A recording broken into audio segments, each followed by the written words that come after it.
and the All Indiana Podcast Network. This is the News 8 Daily 8 Podcast, a Wish TV News 8 update. Hello, I'm Jeremy Jenkins, and this is your News 8 Daily 8 Podcast for Thursday, October 24th. With Credit Karma, finding the right credit card for you is easy. Our app analyzes user profiles to suggest personalized recommendations. Visit creditkarma.com today to explore cards tailored to your needs. Credit Karma, simplifying your financial choices. This Halloween, ghoul all out with Instacart. Whether you're hunting for the perfect costume, eyeing that giant bag of candy, or casting spells with eerie decor, we've got it all in one place. Download the Instacart app and get delivery in as fast as 30 minutes. Plus, enjoy $0 delivery fees on your first 3 orders. Offer valid for a limited time. Minimum $10 per order. Service fees, other fees, and additional terms apply. Instacart, bringing the store to your door this Halloween. We begin with news out of Speedway, where one person is dead after an early morning shooting.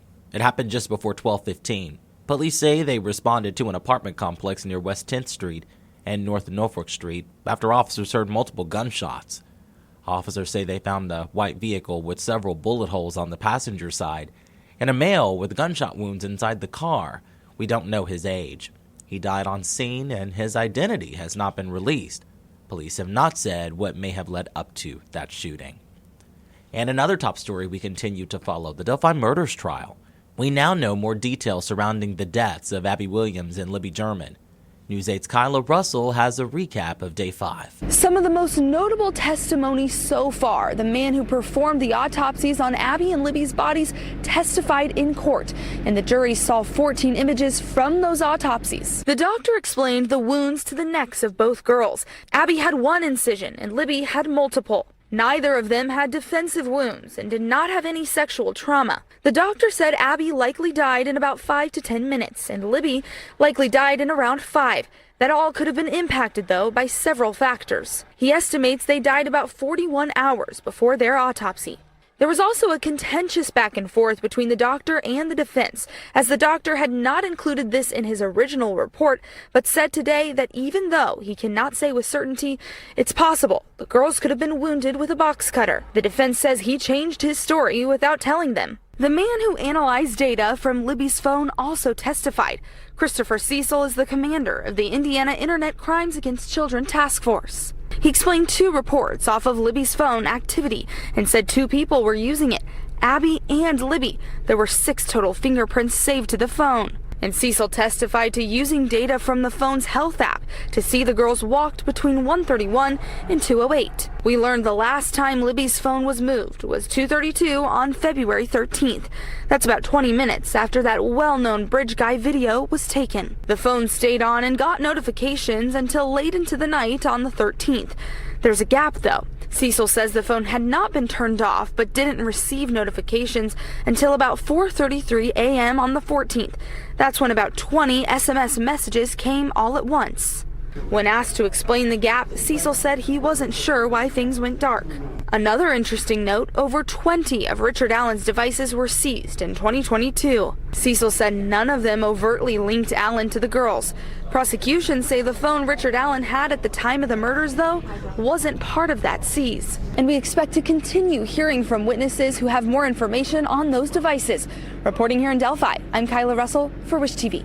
WishTV.com or follow us on Facebook for updates. Despite previously failed efforts, Richard Allen's defense team has once again filed a motion to present evidence of Odinism in the trial. The defense claims that the murders of Abby Williams and Libby German were ritualistic killings connected to Odinism, a theory they have pushed for over a year. A crime scene investigator testified that sticks found on the victims' bodies were meant to conceal them. The defense's expert previously testified that the sticks were a sign of ritualistic killings. Allen's defense argues that he has a constitutional right to present an alternative theory suggesting the sticks were arranged as Nordic ruins during ritualistic killings. Judge Gold denied the previous motion. It's not clear when the judge will rule on the newest motion. Let's talk sports. The Pacers had a season-opening struggle until the end. Tyrese Halliburton had missed his first 8 three-point attempts against Detroit, but he made one when it counted. His 3 with 20 seconds left in the game helped the Pacers cement a come-from-behind win in Detroit over the Pistons. The final score was 115 to 109. And it's time for IU's historic start to the football season, which means Bloomington is getting ready for a visit from ESPN's signature college football pregame show. College Game Day will air live this Saturday morning on IU's campus, ahead of Saturday's game between the unbeaten Hoosiers and Washington. It's only the second time in the show's 37-year history that the Game Day crew has come to IU. An economist says it also means big bucks for Bloomington's economy. Having Game Day in Bloomington is unprecedented. It's going to bring a lot of visitors, and they're going to spend a lot of money, and our hospitality industry in Bloomington is going to really enjoy that. The live broadcast of Game Day, featuring former IU coach Lee Corso and ex-Colts punter Pat McAfee, will be on the south lawn of Memorial Stadium. And just in time for the weekend, a new concert venue is celebrating its grand opening in Indy. Turntable is next door to the historic Vogue Theater in Broad Ripple.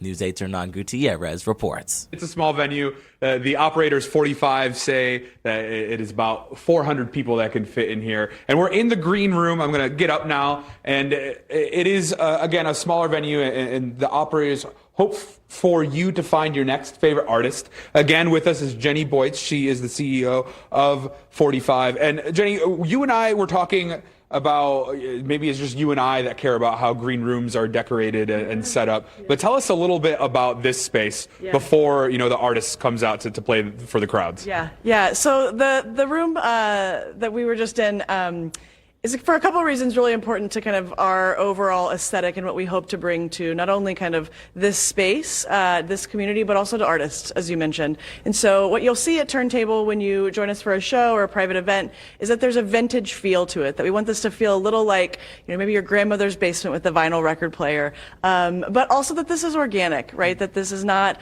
a stuffy kind of corporate space, but really a place for everybody to get comfortable, to enjoy some music, and more specifically to artists to kind of feel at home in this way. What we feel really proud about too is that this has been done organically. Our team, our production team, the creative brains that are on 45 team has spent so much time and energy here, and this really reflects in this green room and through the art and just the ways in which we've tried to restore so many important pieces that are true to music. Jenny, thank you so much for your time this morning. The grand opening today is a private event, but if you're still looking to check out the space, they will be hosting a concert tomorrow. Indiana-raised country singer Alex Williams will be playing. We will have a link to where you can find those tickets and the rest of the concert schedule up on our website, wishtv.com. Reporting in Broad Ripple, I'm Hernan Gutierrez for WishTV, wishtv.com, or follow us on Facebook for updates.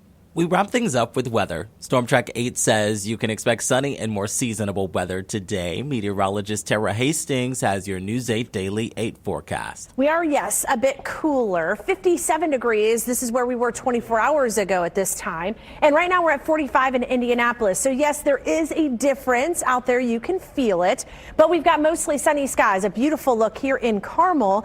We're at 41 degrees right now in Carmel. So areas outside of Indianapolis have fallen into the 30s. In fact, 34 degrees in Lafayette. Some locations like Lafayette and Kokomo this morning actually were a bit frosty with those temps right around that freezing mark. 37 in Muncie, 41 in Richmond, and 36 degrees. Good morning to you in Bloomington.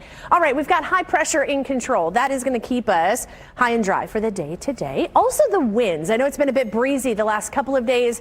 Not the case today with that area of high pressure almost overhead. We'll look for mostly sunny skies throughout the entire day today. We're going to quickly warm up here into the 50s by the lunch hour, 60 degrees at 1 o'clock, and we'll see those high temperatures climbing into the low and middle 60s. The normal high for this time of year, about 62. We'll get up to 64 in Indy, 66 in Bloomington and Columbus, and 63 up in South Bend. We do have some rain chances arriving on your Friday. We'll time those out and have your weekend forecast as well coming up in a few minutes. To get a peek at Tara's full forecast, just head over to wishtv.com, or you can download the Wish TV Storm Track 8 app. And don't forget to check out our Storm Track 8 weather blogs. This has been your News 8 Daily 8 podcast for Thursday, October 24th. I'm Jeremy Jenkins for Wish TV, wishtv.com, or follow us on Facebook for updates. This is the News 8 Daily 8 podcast, a Wish TV News 8 update on demand. For even more, on demand and on the go, connect with Wish TV on Facebook at wishtv.com and on the free Wish TV mobile app. Thank you for listening. And be sure to like, subscribe, and follow this podcast for updates every weekday morning on the All Indiana Podcast Network and wherever you get your podcast.